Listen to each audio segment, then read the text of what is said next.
महाराज जी, राधा वल्लभ श्री हरिवंश। प्रभु, मुझे संसार में कलाकार रूप में सेवा प्राप्त है। मैं आपसे दीक्षा लेकर आपको जीवन समर्पित करना चाहता हूँ। सब कलाकार ही है, सब अपनी अपनी कला प्रदर्शित कर रहे हैं। 3 प्रकार के गुण हैं, सतोगुण, रजोगुण, तमोगुण। उसी में सब कलाएं हो रही हैं। हाँ, उसी कला में एक झूठी कला आपकी भी कोई होगी। कौन सी कला करते हो आप? मैं लोगों को मनोरंजित करता हूँ शादी, और उसमें जाके सबको हंसाना नचाना और एंकरिंग का काम रहता है।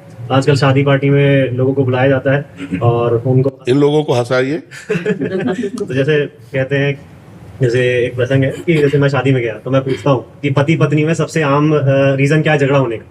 तो सब अलग अलग जवाब देते हैं, सबका अपना अपना अलग अलग जवाब रहता है। तो कोई बोलता है कि पैसे की वजह से झगड़ा होता है, कोई बोलता है अमुक कारण से झगड़ा होता है, कोई बोलता है मेरे पे ध्यान नहीं देते। तो मैं बोलता हूँ, एक सांसारिक प्रसंग है कि आपका पत्नी पे ध्यान नहीं, आपका पड़ोसी पे ध्यान है, पड़ोसन पे ध्यान है। तो ऐसे करके हम प्रसंग पे उनको हंसाते हैं और व्यंग्य रूप से उनको बताते हैं। तो ये इस तरीके के शायरी, जोक्स और अनाउंसमेंट वगैरह हम करते हैं। तो बस जगह तो कोई नहीं है सर। आवाज दिए। तो आप क्या चाहते हैं? मगर माया का प्रलोभन बना और मैं कामनी में फिसल गया।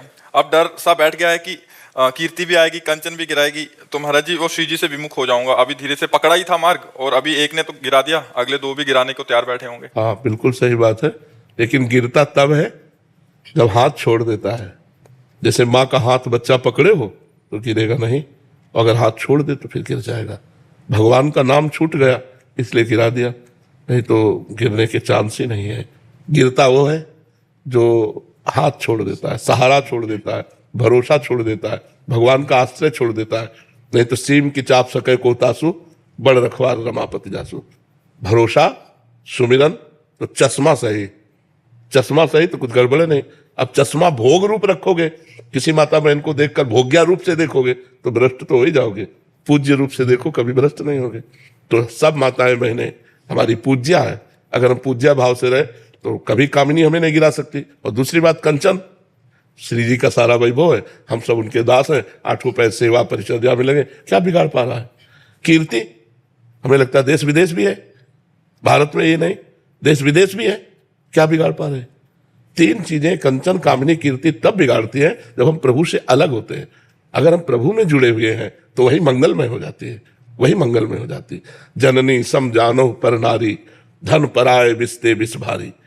सब माताओं बहनों के प्रति अगर पाणी ग्रहण हो जाए, पत्नी मिल जाए, तो सिर्फ उसमें भोग्या भाव रखे, सब में पूज्या भाव रखे कभी। तो यदि हम अपने आचरण ठीक रखें तो कंचन, कामिनी और कीर्ति तीनों मंगलमय है, बुरे थोड़ी है। मान लो हमारे पास रुपया आ गया, अब पूरे वृंदावन के संतों को भंडारा पवा दिया, कुछ बिगाड़ा क्या? अब मान लो आप कीर्ति सुन के ही तो आए हो।